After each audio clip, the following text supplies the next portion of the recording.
उपचुनाव आप जीती, उस समय का चलो सहानुभूति एक लोगों का था। आपको लगा था कि इस चुनाव में जीतेंगे नहीं जीतेंगे, एक बड़ा मार्जिन से जीते, 30,000 से भी ज़्यादा वोट आपको मिले, इतना बड़ा अंतर। तो वाकई में क्षेत्रवासियों वालों का भरपूर प्यार, स्नेह, दुलार, और वाकई में जैसे स्वर्गीय मनोज सिंह मंडावी जी को जो चाहते थे, वो क्षेत्र में उनका जो दबदबा था। लेकिन फिर भी एक कारण की आप बात कर रही थी, कांग्रेस के पीछे हार का कारण क्या लगता है, क्या निकल कर सामने आया? ये हम भी समझ नहीं पाए, वाकई में हर लोगों के जुबान में था। यहाँ तक कि बीजेपी वाले भी कहते कि आप लोग बिल्कुल आप लोग की सरकार पुनः बन रही है। अब भानु प्रतापपुर में इस समय हैं, तो एक जो मांग यहाँ की हमेशा ही चलती है, स्वर्गीय मनोज मंडावी जी ने भी ये कहा कि हम जिला बनाएंगे करके, अभी भी ये बात पेंडिंग, कब तक ये होगी? क्योंकि आपके पड़ोस में मोहल्ला मानपुर है, वो जिला बन गया, सौगात कब मिलेगी? और मेरी मांग है, जब बिल्कुल मैं अपनी मांग बिल्कुल जिला बनाने के लिए अपनी मांग जरूर रखूंगी। मैं पढ़ाई की बात कर रहे हैं, तो पढ़ाई जब छूटता है छात्रों का, तो उसके बाद में फिर रोजी रोटी के लिए कहीं चले जाते, तो पलायन भी यहाँ का समस्या, माइग्रेशन, इसको लेकर क्या कुछ विजन है? यहाँ के लोगों को हर हाथ को रोज़गार दिया जाना बहुत आवश्यक है। हाँ बिल्कुल, पलायन को मेरे क्षेत्र में ज़्यादा नहीं है, फिर भी मैंने अभी, आप लोग को याद होगा, इस विधानसभा में मैंने एक क्वेश्चन उठाया था कि वाकई में हमारे पास इतने सारे माइनिंग क्षेत्र हैं, तो मैं ये अभी क्वेश्चन उठाई थी कि यहाँ के जो बेरोज़गार लोग हैं, जो स्थानीय लोग हैं, उनको यहाँ का प्राथमिकता मिले, उनको नौकरी मिले। चलिए मैम, लोकसभा चुनाव इसी साल होने हैं, बहुत ही करीब है। यहाँ से भोजराज नाग जी को पहले ही आप लोग इतना लेट कर देते हैं, प्रत्याशी की तैयारी कैसे करेंगे भाई? अभी तक सस्पेंस है।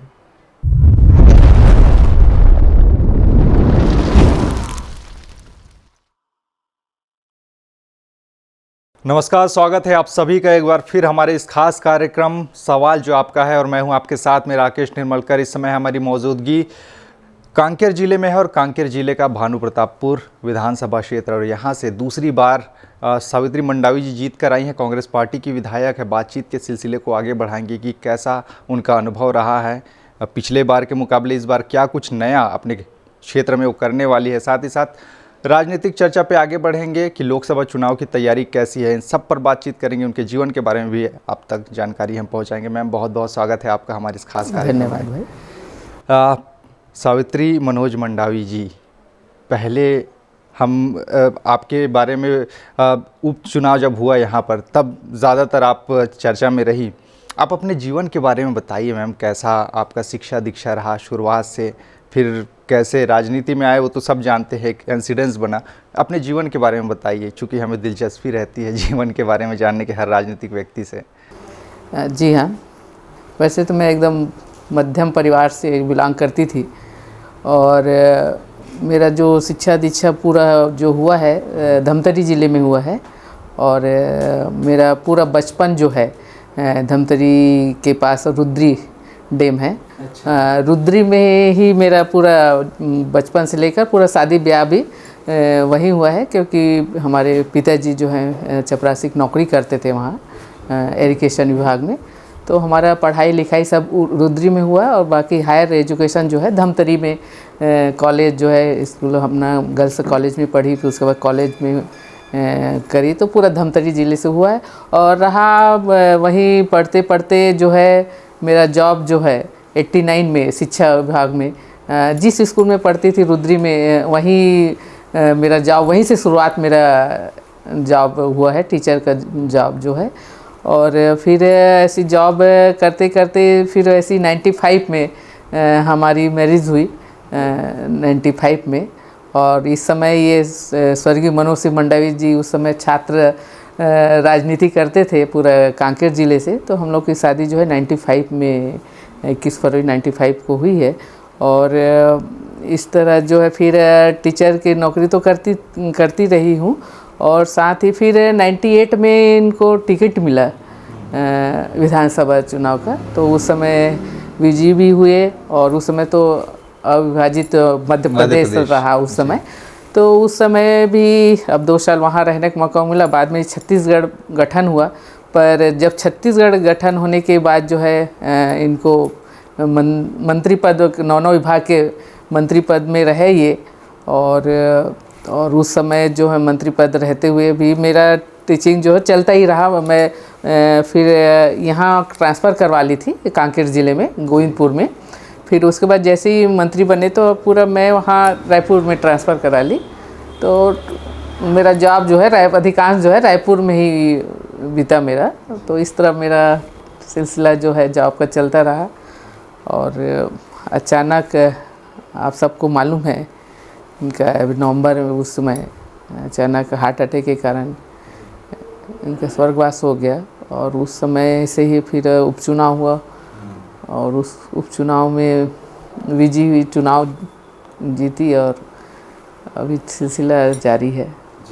सिलसिला जारी है। आपने बताया आपने होम साइंस की पढ़ाई की? हाँ जी हाँ, मैं प्योर होम साइंस ली थी और अच्छा रहा मेरा एजुकेशन जो है। मेरा पढ़ाई जब करती थी तो बहुत अच्छा हर उस एक्टिविटी में भाग लेती थी मैं और बहुत अच्छा सबसे बढ़िया स्नेह प्यार दुलार मिलता रहा और सबसे अच्छा संबंध रहा मेरा। और उस समय भी जब ये मंत्री थे तो भी वहाँ मेरा फर्स्ट पोस्टिंग जो है मतलब यहाँ से ट्रांसफ़र होने के बाद रायपुर के राजा तालाब में वहाँ जॉब करती थी। और 2-3 साल बाद फिर एक कटोरा तालाब में फिर आ गई थी। तो कटोरा तालाब से ही मैंने अपना रिजाइन दिया है और चुनाव में खड़े होने के लिए। अलग अलग जगह पर आपकी पोस्टिंग रही। कौन कौन से सब्जेक्ट आप बच्चों को पढ़ाते थे? क्योंकि मेरा सब्जेक्ट मैं तो सभी विषय को पढ़ाती थी। इंग्लिश भी पढ़ाती थी, विज्ञान भी, हिंदी भी, सामाजिक था, सभी विषय में गणित को छोड़ बाकी सभी विषय में मैं लेती थी, सभी विषय को पढ़ाती थी मैं जी। अब चूँकि वो तो एक विषय ही था, अब यहाँ राजनीति में आप इस समय हैं तो उस विषय की कुछ मूल समझ आता है राजनीति में आपको? हाँ, कभी मैंने सोचा नहीं था कि मैं कभी राजनीति में आऊँगी। सपने भी नहीं सोचा था कि ऐसा पल आएगा मेरे साथ। और चूँकि अब इनके जाने के बाद पूरे क्षेत्रवासियों ने जिनके कार्यकर्ता लोग हैं सभी ने कहा नहीं आपको इनकी विरासत संभालनी पड़ेगी, आपको चुनाव लड़ना ही पड़ेगा। तो मन को बनाई चलो फिर इन कहने पर जो है चुनाव लड़ने के लिए खड़ी हुई। और बहुत चूँकि इनके साथ रहते रहते बहुत कुछ राजनीति में आना जाना लगा ही रहता था। बहुत कुछ सीख गई थी, बहुत कुछ जानती भी थी, हमेशा लोगों को मिलती भी थी, जो क्षेत्र से आते थे उनके साथ मिलती भी रहती थी मैं। तो सोचा नहीं था कि इस टाइप का पल आएगा। पर वाकई में चुनाव जीतने के बाद जो है राजनीति जो है बहुत कुछ और नज़दीक से जानने का मौका मिला मेरे को। और वाकई में अब लोगों की सेवा करना, जनता की सेवा करना, उनकी जो मूलभूत आवश्यकताएं हैं उनको पूरा करना, अपने क्षेत्र की समस्याओं को हल करना, तो अब धीरे धीरे जो है वाकई में इस फील्ड में अच्छा लगने लग गया है। वाकई में जनता की सेवा करना वो मेरा मकसद है। और क्षेत्र के जितने भी समस्याएं हों, जनहित के कार्य हों, इन सब को पूरा करना मेरा मकसद है। आपको विरासत में राजनीति मिली, उसी को आप संभाल रही हैं। आपके ससुर जी भी विधायक रहे। यहाँ से एक देखते हैं ना, खासकर भानु प्रतापपुर विधानसभा क्षेत्र को तो काफ़ी ज़्यादा चर्चित रहता है। उपचुनाव आप जीती, उस समय का चलो सहानुभूति एक लोगों का था। आपको लगा था कि इस चुनाव में जीतेंगे नहीं जीतेंगे, एक बड़ा मार्जिन से जीते, 30,000 से भी ज़्यादा वोट आपको मिले, इतना बड़ा अंतर। जी, वाकई में हमारे ससुर जी भी जनसंघी से उस समय चुनाव लड़े थे और उनका भी खूब बहुत कांकेर में नाम रहा, हमारे ससुर जी भी का। उसके बाद इनका नाम चला पूरा। और वाकई में ये इस टाइप के, मैं वाकई में ऐसे नेता थे जो बिल्कुल निडर निर्भीक, मतलब हर बात को अपनी रखना, लोगों की समस्याओं को सुनना और बेझिझक जहाँ बोलना है वहाँ बेकाब बोलना। तो वाकई में पूरे बस्तर वासी जो है इनको एक आदिवासी नेता के रूप में मानते थे। और वाकई में मैं भी देखी इनका जो है राजनीति करने का तरीका वाकई में हट के था। और वाकई में बहुत कुछ इनको देख कर इनके सीखी हूँ, वो बात मैं भी अपने क्षेत्र में बिल्कुल लागू करती हूँ। और वाकई में उपचुनाव होने के बाद जो है इनके जाने के बाद वाकई में मुश्किल से मेरे को 7-8 महीने का समय मिल पाया, ज़्यादा समय तो नहीं मिल पाया, फिर चुनाव आ गया। पर उस 7-8 महीने का जो मेरा समय था उपचुनाव में जीतने के बाद, एक भी दिन ऐसा नहीं रहा होगा कि मैं घर में आराम की होंगी। सतत प्रयास जो मेरा रहा, क्षेत्र का दौरा करना, लोगों के बीच जाना, लोगों की समस्याओं को सुनना, चाहे शादी ब्याह हो, छठी मरनी, जो भी काम हो, जैसा भी अगर मेरे को पता चलता था, मैं अगर यहाँ हूँ, अगर अपने क्षेत्र में, तो बिल्कुल मेरा प्रयास रहा है कि वो वहाँ जाऊँ, पहुँचूँ। अगर जिसने थोड़ा सा भी मेरे को बुलाया तो वहाँ पहुँचूँ। तो वही जो मेरा लगातार जनसंपर्क रहा जो है 7-8 महीने का, तो वाकई में क्षेत्रवासियों वालों का भरपूर प्यार, स्नेह, दुलार, और वाकई में जैसे स्वर्गीय मनोज सिंह मंडावी जी को जो चाहते थे, वो क्षेत्र में उनका जो दबदबा था, और वाकई में ये भी बिल्कुल लोगों को लेके चलते थे।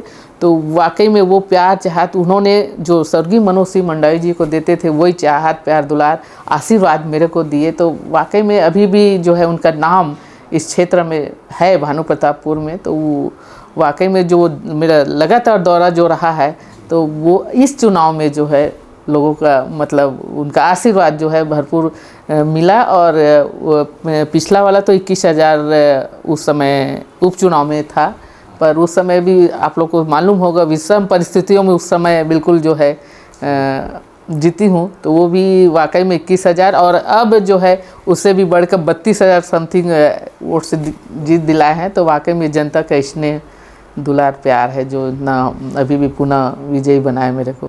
तो आप मानती हैं कि इसमें आपके जो डोर टू डोर आप बता रही हैं कि सुख दुख में आप जाती आती रहती हैं, आपके व्यवहार को देखकर लोगों ने वोट दिया, या फिर उस समय की भूपेश बघेल सरकार रही तो उनकी जो योजना है उसको लेकर यहाँ की जनता ठीक ठाक रिस्पांस कर रही थी? नहीं जी, दोनों प्लस इनका तो रहा ही है, और मेरा जनसंपर्क रहा है, प्लस हमारा पिछला सरकार जो माननीय भूपेश बघेल भैया जी का, वाकई में उनका कार्यकाल जो उस समय जो जनता के लिए जो काम हुआ है, चाहे कर्जा माफ़ी हो, चाहे हमारे आदिवासी क्षेत्र में जो देवगुड़ी का निर्माण हो, कर्जा माफ़ी हो, बिजली बिल, बहुत सारी ऐसी अनेक योजनाएं थी जो पिछले समय की सरकार की।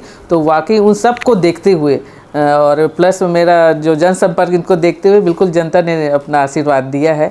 वाकई में हमारी जो सरकार थी, पिछली सरकार, बहुत जनहित के कार्य किए हैं, बहुत सारी ऐसी योजनाएं थी, वाकई में जनता बहुत खुश थी। पता नहीं किसी कारणवश अब हमारी सरकार नहीं बन पाई, और चूँकि जेपी की सरकार बन गई है, पर वाकई में हमारी सरकार ने बहुत काम किया था। और क्षेत्र के विकास के लिए मैं बोलना चाहूँगी, बहुत विकास के, जब स्वर्गीय मनोज सिंह मंडावी जी थे तब से लेकर उन्होंने भी अपने क्षेत्र के लिए ऐसा, ये क्षेत्र जो है सामुदायिक भवन बोलना चाहूँगी मैं, जब मैं आई उपचुनाव में, तो स्वर्गीय मनोज सिंह मंडावी जी ने इतने सभी समाज को इतने भवन दिए, इतने भवन जगह जगह आप देखेंगे, पता लगाएंगे, हर गांव में जो है पूरे समाज को जो है इन्होंने भवन दिया। देवगुड़ी का निर्माण हुआ, रोड पुलिया का जितना भी सब निर्माण है, इक्का दुक्का बचा होगा, बाकी बहुत सारे काम जो है स्वर्गीय मनोज सिंह मंडावी जी ने कराए थे। और रहा जो 7-8 महीने का कार्यकाल था, उसमें भी मेरी कोशिश रही है कि ज़्यादा से ज़्यादा विकास कार्य हो, तो वो 7-8 महीनों में भी मैंने बहुत काम कराए इस क्षेत्र में।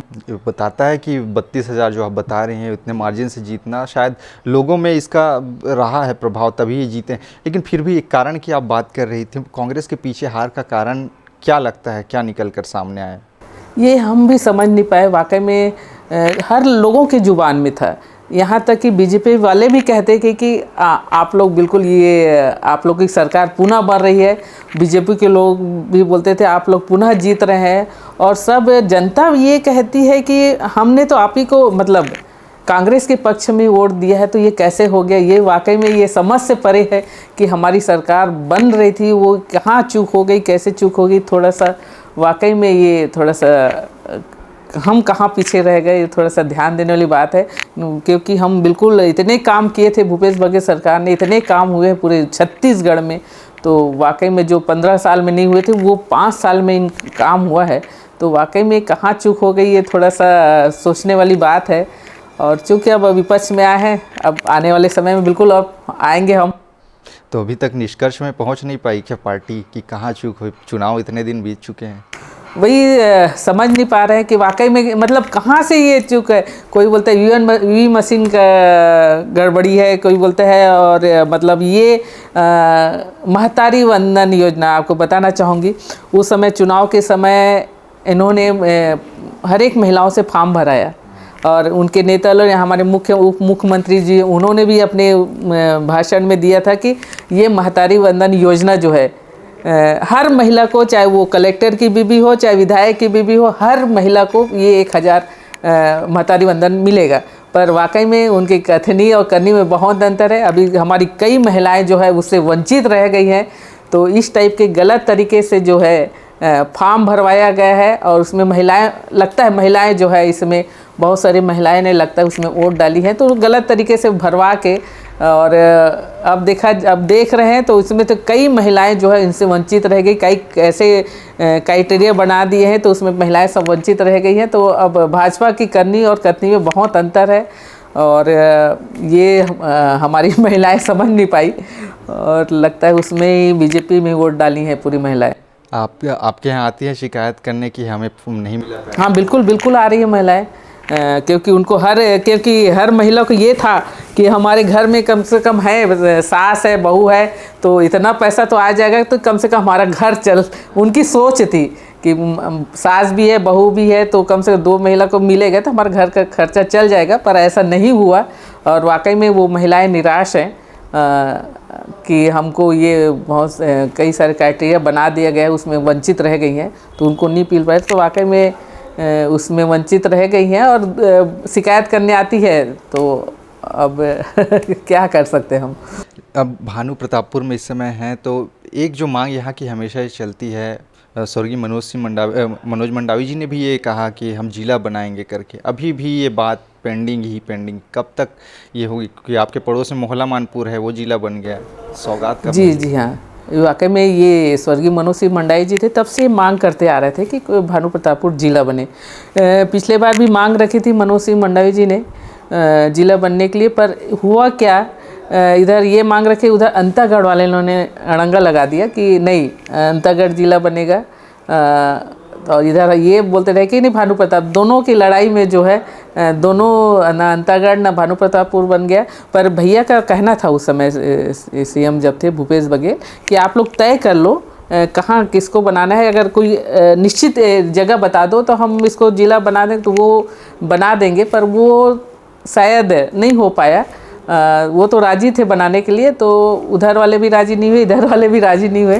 पर मेरी मांग है, जब बिल्कुल मैं अपनी मांग बिल्कुल जिला बनाने के लिए अपनी मांग जरूर रखूँगी मैं। जी, अभी यहाँ पे हैं, खनिज संसाधनों की कमी नहीं है यहाँ पे, लेकिन फिर भी ट्रांसपोर्ट आते जाते रहते, सड़कें यहाँ पे बहुत ख़राब हैं। अब स्थिति कैसी है और इसको लेकर क्या विज़न है? हाँ जी है, क्योंकि वाकई में मेरा जो एरिया है पूरा ट्रांसपोर्ट खनिज संसाधन है यहाँ बहुत, पूरी गाड़ियाँ आना जाना लगा ही रहता है। पर अभी मैं आपको बताना चाहूँ, ये हमारा दमकशा वाला मार्ग है, इधर केवटी वाला जो रोड था, वाकई में वो एक तो बन के तैयार हो गया, दमकशा वाला भी चालू हो गया है, केवटी इधर कच्चे तक जाने वाला रोड है वो भी बन के तैयार हो गया। मेरी भी प्राथमिकता है, मैं भी जब से इस वाकई में राजनीति में आई हूँ, वाकई में जो अंदर गांव है, इधर तो चलो शहरी इलाका बन जाता है, पर मैं अंदर घूम के देखी हूँ, जो दूर कंदल इलाका है वो अंदर के गांव जो है, वाकई में कहीं पर पुलिया नहीं है, रोड भी जर्जर हालत में है। और तो मेरी सोच है कि मैं सबसे पहले जितने भी पुलिया है, रोड है, इनको प्राथमिकता के तौर पर पहले उसको प्राथमिकता दूँ और जल्दी से जल्दी जितना जल्दी हो सके उस काम को पहले करवाऊँ। उस समय पहले मांग चल रही है ट्रांसपोर्ट नगर भी बनाया जाए यहाँ पे, इसे लेकर क्या हुई? हाँ, ट्रांसपोर्ट अभी भी मैंने विधानसभा में उठाया था ट्रांसपोर्ट नंबर पर। अपने पास एक्चुअली में क्या हो रहा है मैं भी पता लगाई, वाकई में जगह नहीं मिल पा रहा है भानु में। जैसे ट्रांसपोर्ट एरिया जो बनाना है तो उस हिसाब से जगह जो है वहाँ नहीं मिल पा रहा है, उसी कारण वो वंचित रह रहा है। वो अगर जगह जैसे कहीं अच्छा सा जगह जो मिल जाए तो ज़रूर बनेगा ट्रांसपोर्ट नगर। सुदूर एरिया है, आदिवासी क्षेत्र है, यहाँ पे जंगली एरिया है, यहाँ पे कनेक्टिविटी की बात तो होती है, लेकिन कम्युनिकेशन भी एक बड़ा मुद्दा रहता है मैम। अभी भी अगर दूर दराज के एरिया में चले जाना, वहाँ पे मोबाइल टावर के नेटवर्क नहीं बताता, तो लगता है कि डिजिटल युग में वहाँ पर भी संचार कम्युनिकेशन की सुविधाएं मुहैया जल्दी से कराई जाएं।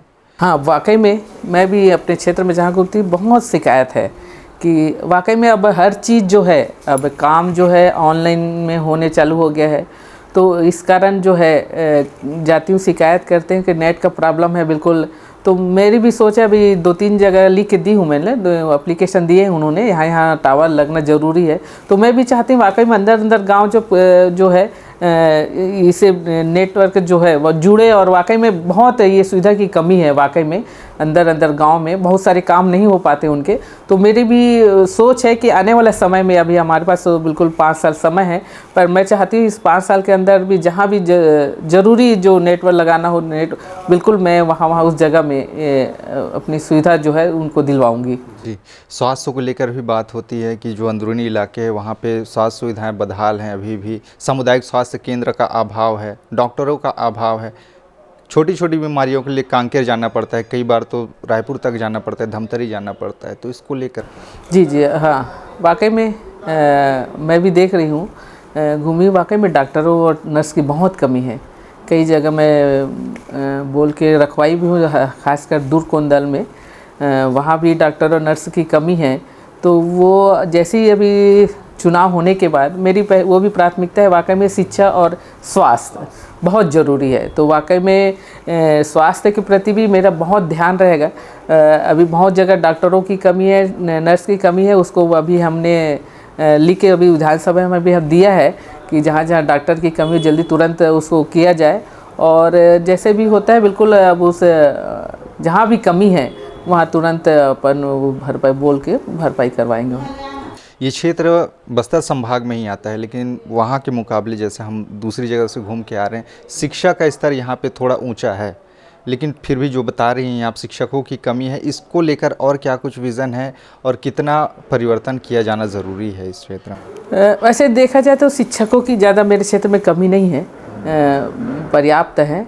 और रहा वो अंदर अंदर इलाके में है, थोड़ा सा कि टीचर लोग जा पाते हैं नहीं जाते हैं, मतलब तो मेरी जो सोच है वाकई में हमारा जो है पिछले समय जो था, वाकई में मेरे बच्चे लोग जब खासकर दूर कंदल क्षेत्र से नीट में इतने बच्चे लोग क्वालिफाई किए थे, पिछला वाला जो, अभी वाला तो नहीं, पिछला वाला में बहुत बच्चों ने अंदर अंदर गांव से जो बच्चियां थी पढ़ाई के क्षेत्र में वाकई में बहुत आगे बढ़ रही है। और मैं और चाहती हूँ जो अंदर के बच्चे हैं, जो हमारे आदिवासी बच्चे हैं, जो अंदर इलाके में पढ़ते हैं, तो मैं सोचती हूँ वो लोग पढ़ाई से वंचित ना रहे और जितना हो सके पढ़ाई में आगे बढ़े, और उनके लिए जो भी सुविधा हो वो सुविधा मैं करने के लिए तैयार हूँ। पढ़ाई की बात कर रहे हैं, तो पढ़ाई जब छूटता है छात्रों का तो उसके बाद में फिर रोजी रोटी के लिए कहीं चले जाते, तो पलायन भी यहाँ का समस्या, माइग्रेशन, इसको लेकर क्या कुछ विजन है? यहाँ के लोगों को हर हाथ को रोज़गार दिया जाना बहुत आवश्यक है। हाँ बिल्कुल, पलायन को मेरे क्षेत्र में ज़्यादा नहीं है, फिर भी मैंने अभी, आप लोग को याद होगा, इस विधानसभा में मैंने एक क्वेश्चन उठाया था कि वाकई में हमारे पास इतने सारे माइनिंग क्षेत्र हैं।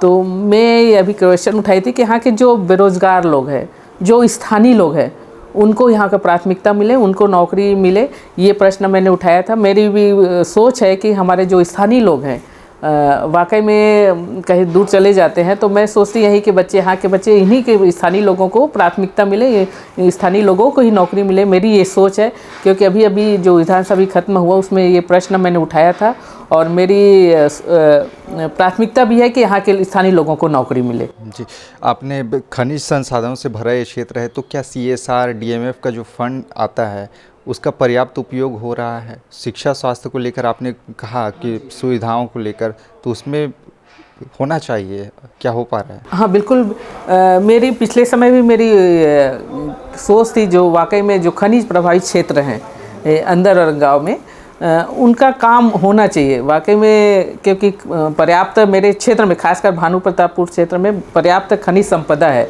और जितने भी रॉयल्टी जाती है भानु से ही सबसे ज़्यादा जाता है।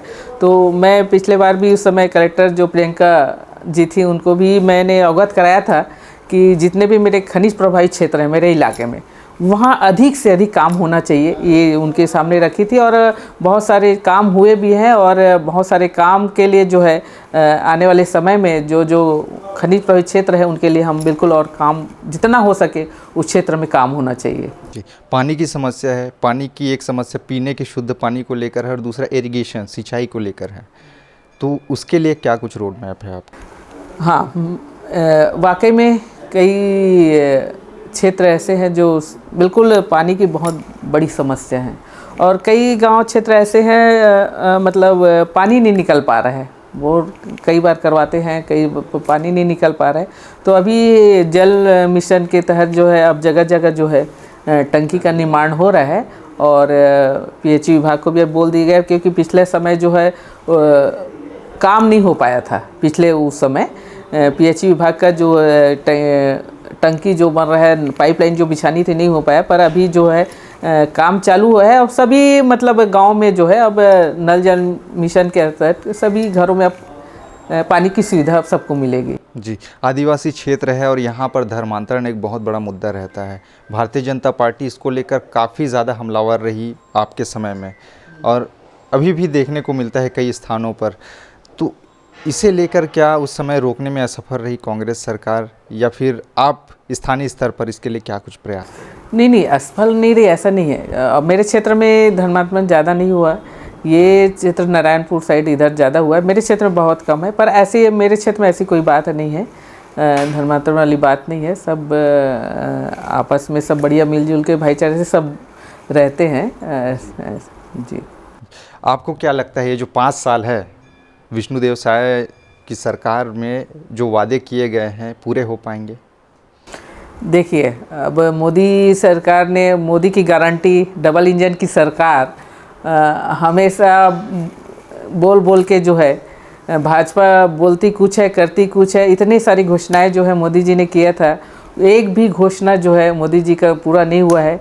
वैसी ये यहाँ के राज्य सरकार जो है, विष्णुदेव सरकार की सरकार जो है, बोलने के वादे के तो बहुत के, महतारी वंदन योजना का ही ले लीजिए, उसमें महिलाओं को पूरा नहीं मिल पाया। ऐसी बहुत सारी योजनाएं हैं। मेरे को तो नहीं लगता कि ये सरकार जो है इन सब वादों को जो है पूरा कर पाएगी। और मतलब झूठ बोलकर जो है ये सरकार जो है बस हमेशा सत्ता में आई है और विकास के नाम पर विकास नहीं होने वाला है। और जो कांग्रेस के सरकार में जो काम हुआ, जैसा काम हुआ, वाकई में आप देखेंगे हमारे छत्तीसगढ़ में जो हमारी छत्तीसगढ़ की संस्कृति को जो है बढ़ाने का काम जो किया है हमारे भूपेश सरकार ने किया है। ऐसी और बहुत सारे, हमारे चाहे खेल के हमारे छत्तीसगढ़ी खेल हो, उसको भी बढ़ाने का काम जो है हमारी भूपेश सरकार ने किया है। तो ऐसी बहुत सारी योजनाएं जो है हमारी सरकार ने, जो 15 सालों में जो विलुप्त हो गए थे, इन 5 सालों में हमारी भूपेश सरकार ने उनको सजाने और संवारने का जो काम किया है हमारी भूपेश सरकार ने किया था।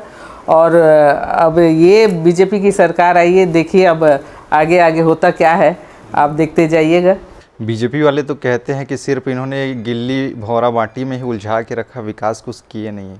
जी नहीं, बिल्कुल विकास, डंके की चोट पे बोल सकती हूँ कि मेरे, खासकर मेरे क्षेत्र में इतने विकास कार्य हुए हैं। वैसे पूरे छत्तीसगढ़ में जो है भूपेश बघेल की सरकार जो है लगातार विकास के कार्य की है। और हमारी सरकार जो है लगातार चाहे पूरे क्षेत्र में जो है इतनी सारी योजनाएं लाई हैं हमारी सरकार ने, और उन पर क्रियान्वयन हो रहा था, काम हो रहा था, अच्छे से काम हो रहा था, विकास हो रहा था। पर अब चूँकि अब बीजेपी की सरकार है, अब इनकी सरकार क्या क्या काम करती है, अभी तो 3-4 महीना ही हुआ है, अब देखते हैं अब पूरा 5 साल है क्या विकास काम करते हैं। तो मेरे को नहीं लगता है विकास के कार्य ये करेंगे। एक जो आपकी सरकार में सबसे बड़ा योजना रहा ना, गौठान योजना को लेकर रहा, बड़ा भ्रष्टाचार का आरोप बीजेपी वालों ने लगाया। आपके यहाँ स्थिति कैसी थी उसे लेके? अब इन लोग भ्रष्टाचार है, कब मई जून के महीना में लोग गौठान का निरीक्षण करने गए थे। तो मई जून में जो इतने बड़ी दोपहर में गाय कहाँ गौठान वहाँ रहते हैं, तो उस समय लोग चेक करने गए थे, तो वहाँ कहाँ रहेगी गौठान गैया। और मैं क्षेत्र का, अपने क्षेत्र बोल सकती है, सरादू मेरा नवा गाँव, सरादू नवा गाँव यहाँ से पास में है। वाकई में महिलाएं इतनी खुश थी, उनको नौकरी मिला था, उनका रोजगार चल रहा था, अपना घर का भी खर्चा चला रहा था, परिवार का भी खर्चा चल रहा था, उनसे इतनी महिलाएं जुड़ी हुई थी। चाहे गोबर से पेंट, वाकई में पूरा मशीन लगा हुआ, आप देखेंगे पूरा मशीन गोबर से पेंट बनाने का काम पूरे आसपास की महिलाएं वहाँ कर रही थी, बोरी सिलने का काम कर रही थी। और बहुत सारे जो जगह था वहाँ पर ना सब्जी उगाने का काम, मतलब मिर्ची टमाटर, इतना मुनाफा हुआ था पूरी महिलाओं को, इतनी खुश थी, इतना मुनाफा हुआ था। तो मैं कह सकती हूँ मेरे क्षेत्र में सरादू नवा में 1-2 जगह और है, तो वहाँ बिल्कुल इन लोग बस भ्रष्टाचार करके बोल के उसको ना, इतनी अच्छी योजना थी, वाकई में महिलाएं जो है स्वावलंबन हो गई थी और वाकई में उनका घर खर्चा चल रहा था। तो ये सब योजनाएं जो है इन्होंने बंद करा दिया है। तो वाकई में गोबर का भी हमने नहीं सोचा था, गोबर भी बेचने का काम आएगा, कम से कम उसको मुनाफा तो मिल रहा था गोबर बेचकर। तो ऐसे बहुत सारी योजना है। वैसे छोटा राइस मिल भी खुल गया था वहाँ, उसमें भी महिलाएं काम कर रही थी। इस तरह महिलाओं को जो है ना रोज़गार मिल गया था बहुत। तो वो बहुत महिलाएं जो है अब बहुत निराश हैं उन लोग। वाकई में इतना अच्छे हमारी सरकार योजना लाई थी, तो उस योजना को इन्होंने भ्रष्टाचार करके बोल के उसको वो करवा दी। लेकिन वो लोग तो कहते हैं कि आप लोगों ने महिलाओं को बेरोज़गार किया, रेडी टू ईट बना रहे थे, उनको प्राइवेट वालों को दे दिया। नहीं, ऐसी नहीं है। एक कंपनी को दिया गया था, पर महिलाएं जो है ऐसा नहीं है कि उनको छुड़ा दिया गया है। उस माध्यम से महिलाओं को तो मिल रहा था, और गोठान के माध्यम से रोज़गार मिल रहा था महिलाओं को। समिति बनाकर जो है हर जगह जो है उनको रोज़गार मिल रहा था। तो अभी रीपा की महिलाओं की स्थिति कैसी है? अभी बेचारियाँ दुखी हैं, क्योंकि अभी तो कोई अब देखो 3 महीने के बाद क्या इनकी योजना है क्या है। इन्होंने तो अभी तो गोठान वैसे ही को वैसे ही है। तो महिलाएं जो है नाखुश हैं, उनको बार बार आती हैं, पूछती है कि कब चालू होगा, क्या होगा आगे। तो उनको हम समझा रहे हैं, क्योंकि इतने करोड़ों रुपए का बजट लगा के आप लोगों ने भवन निर्माण करवाई, इतनी बड़ी बड़ी मशीनें लगवाई, अब कम से कम उसका उपयोगिता रहेगा नहीं रहेगा ये समझ। हम चाहते हैं सरकार से भले कुछ हो, पर हम ये सरकार से कहना चाहेंगे कम से कम गोठान को चालू कर दिए, रीपा को इसको चालू रखे, ताकि महिलाएं जो हैं उनको रोज़गार का साधन मिले, उनका घर जो है चलता रहे, उनको आय का साधन मिलता रहे। मैं सरकार से गुजारिश करना चाहता हूँ कि ये बंद ना हो, क्योंकि हज़ारों महिलाएं इनसे जुड़ी हुई हैं। तो ये मैं सरकार से बार बार दरख्वास्त करना चाहूँ कि ये चालू रहे, कम से कम महिलाओं को उनका आर्थिक स्थिति सुधरे और जुड़ी रहे उनसे वो। जी, नक्सल प्रभावित क्षेत्र है और यहाँ पे कई बार नेताओं को भी धमकी देते, पर्चा फेंके जाते हैं। तो इसको लेकर अभी क्या कुछ आप सोच रही हैं? अब क्योंकि भाई सरकार तो कह रही है कि हम संवाद के लिए तैयार हैं नक्सलियों से। हाँ, हम भी चाहते हैं, बिल्कुल सरकार चाहे संवाद करे तो उनसे संवाद करे, उनकी क्या समस्या है, क्या मांग है, उनको थोड़ा सा गौर करके वाकई में बैठ के जो है वार्तालाप के जरिए उनसे बात करके उनकी समस्याओं को सुने और कुछ हल निकालें उसमें। जी, तो भूपेश बघेल जी के सरकार में संवाद नहीं हो पाया क्या? नहीं, अब देखिए जो हमारे 5 साल का भूपेश बघेल सरकार था उसमें ये वारदातें नहीं हो रही थी। नक्सली मूवमेंट, ये सब हिंसा इतनी, अभी आप देखेंगे तो जहाँ मतलब हर जगह नक्सली मूवमेंट, इस लड़ाई झगड़ा, और जहाँ भी देखो हिंसा मारकाट, ये जो है जब से बीजेपी की सरकार बनी है तब से लगातार ये ऐसी घटनाएं हो रही है। तो ये हमारे 5 साल के सरकार में ये सब घटनाएं बंद थी, ऐसे घटनाएं नहीं हो रही थी। चलिए मैम, लोकसभा चुनाव इसी साल होने हैं, बहुत ही करीब है। यहाँ से भोजराज नाग जी को पहले ही आप लोग इतना लेट कर देते हैं, प्रत्याशी की तैयारी कैसे करेंगे भाई? अभी तक सस्पेंस है। हाँ, अब देखो हमने सोचा था आजकल निकल जाता, पर अब देखो हाईकमान इनका क्या निर्णय है, और जो कुछ भी होगा वहाँ से ही हो पाएगा। वाकई में क्या देरी, इतना देरी नहीं होना था, क्योंकि अब बहुत कम समय है नामांकन के लिए भी, चुनाव प्रचार के लिए भी। तो 1-2 दिन में हो जाना था, पर क्या किस कारण लेट हो गया है, तो वहीं से हाईकमान वहीं से ही निर्णय होगा, पर हो जाना था जल्दी। और चूँकि अपनी तो तैयारी है, चाहे लेट भी हो रहा है, तो बिल्कुल लोकसभा के लिए हम एकदम तैयारी हमारी। और भोजराज नाग उनको हम अपना ज़्यादा प्रतिद्वंदी नहीं मानते, क्योंकि इनके अभी हमारे आदिवासी समाज ने, सर्व आदिवासी समाज ने इनके ऊपर एक केस दायर किया है कि इन्हें कुछ महिला को भगाने का काम या कुछ काम ऐसा कुछ उन्होंने किया है। तो इस टाइप का आरोप उन पे लगा है भोजराज नाग पे, और इस रहा क्षेत्र पे वो वहीं तक सीमित है भोजराज नाग जी। इधर तो भानु में उनका कोई वो नहीं है, रोल नहीं है यहाँ। और हमारे जो भी प्रत्याशी जो भी घोषित होगा, बिल्कुल हम एकदम जी जान से मेहनत करेंगे। और रहा हमारा क्षेत्र जो बिल्कुल कांग्रेसी गढ़ है, ये भानु प्रतापपुर, उनको बिल्कुल हम बहुत लीड से हम विजयी होंगे यहाँ से। और बिल्कुल सांसद चुनाव में बिल्कुल उनको लोकसभा में भेजना है, और जो भी प्रत्याशी हो बिल्कुल जीत हमारी पक्की है। आपकी आत्मविश्वास तो बता ही रहे हैं, लेकिन भाई प्रत्याशी अचानक से आएंगे, फिर उनको तैयारी 5 दिन नामांकन को बचा है मैम। अब मैं ये समझना चाह रहा हूँ, कहीं आपको लगता है कि कांग्रेस पार्टी के पिछड़ने के पीछे जो प्रत्याशियों की लेट लतीफ़ी जारी करना लिस्ट, ये भी कारण है? क्योंकि उस समय कहा गया अभी पितृपक्ष चल रहा है, नवरात्रि में करेंगे, उसमें महामार खाए, और यहाँ भी ऐसी स्थिति है। फिर बाद में जाके फिर मंत्रणा करते हैं कि शायद ये कारण हो सकता है, शायद वो कारण हो सकता है। नहीं, ठीक बोल रहे हैं आप। सही बात है कि बहुत कम समय है, समय नहीं है हमारे पास। और चूँकि कांकेर लोकसभा क्षेत्र जो 8 विधानसभा उस प्रत्याशी को घूमना है, तो समय बहुत कम है सही में। पर ये मान के चलिए, क्योंकि इन 8 विधानसभा में 5 विधानसभा में हमारे पूरे कांग्रेसी जीते हुए हैं, 3 विधानसभा हमारा चूक हो गया, पर पूरे हमारे मेहनत तो हम पूरे कांग्रेस अपना जिता ही देंगे उनको। ये रहा 3 जो विधानसभा है, वहाँ थोड़ा सा मेहनत करना पड़ेगा। बाकी सब अपने अपने पूरे विधायक जो है, कांग्रेसी विधायक जहाँ से 5 हमने जीता है, वहाँ से ज़्यादा मेहनत करने की ज़रूरत नहीं है। अब पूरे अपने विधायक लोग पूरे मेहनत करके उनको जिता देंगे।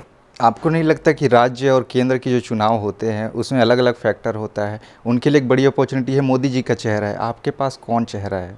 बिल्कुल। अब ये मोदी जी का चेहरा और वही डबल इंजन की सरकार, तो इस समय बिल्कुल जो बोल रहे हैं हम लोग 400 के पार बोल रहे हैं, तो आप इस समय देखिएगा विपरीत रिजल्ट आएगा इस समय। आपको लगता है कि अपनी बार 75 पार करते हाँ, करते बिल्कुल उसी तरह इनका भी होने वाला है। बिल्कुल 400 पार बिल्कुल सिमट जाएंगे। इस समय जो है कांग्रेस के पूरा जीत होगी वहाँ पर, और भारी बहुमत से सब जीतेंगे। हमारे पूरे ये छत्तीसगढ़ से पूरा 11 जो है लोकसभा क्षेत्र पूरे हम जीत के जाएंगे। इस समय बिल्कुल हमारी जीत पक्की है। और हमारी जो है अभी बहुत सारी 5 न्याय योजना लाई हैं, उसमें निश्चित मान के चलो अभी जो है हमारी चाहे युवा न्याय हो, चाहे नारी न्याय हो, चाहे श्रमिक न्याय हो, ऐसी 5 न्याय हैं। तो उन सबको देखते हुए बिल्कुल जनता जो है कांग्रेस के पक्ष में वोट देगी, और बिल्कुल सांसद चुनाव बिल्कुल विजयी। इतना न्याय योजना लाई है, आपके साथ जनता न्याय करेगी नहीं करेगी? बिल्कुल बिल्कुल न्याय, वही तो बोल रहे हैं, बिल्कुल न्याय करेगी बिल्कुल। क्योंकि समझ गए ना, इन 3 महीनों में जो बीजेपी की सरकार बनी है, उनके कार्यकाल इन 3 महीनों में पता चल गया। वाकई में धोखा देकर जो है, झूठ बोलकर जो है सत्ता में आई है, तो जनता समझ गई है।